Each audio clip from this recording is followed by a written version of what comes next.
I think that the people that get involved in public health tend to be nurturing. They tend to care deeply about community. We directly impact the community by really shaping environments so that the healthy choice is the easy choice, whether that is working with planners to identify areas for sidewalk improvements, working with the food shelf to pilot a new mobile distribution so that more people can get access to healthy food. It's really rewarding work. I was a WIC beneficiary with my 2 children that are now 7 and 4, and I exclusively breastfed both of my children.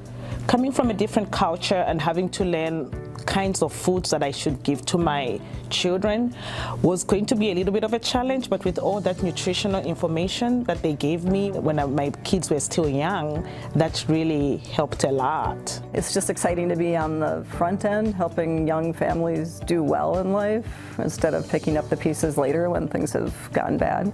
WIC is just a really cool program for that, way more than just providing food for the family.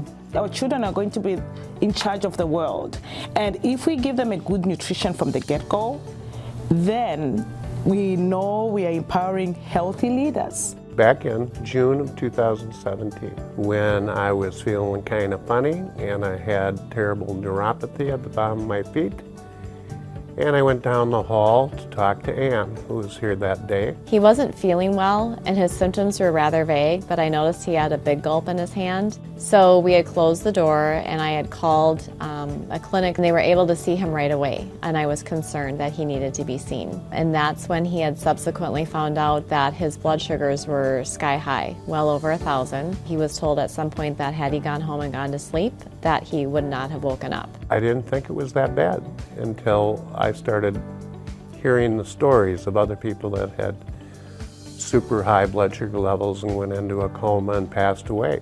It's just one example of why public health services are so important and why we are here to make the community a healthier community, a more vibrant community, to help those in need and just do what we can to make Bloomington a better place.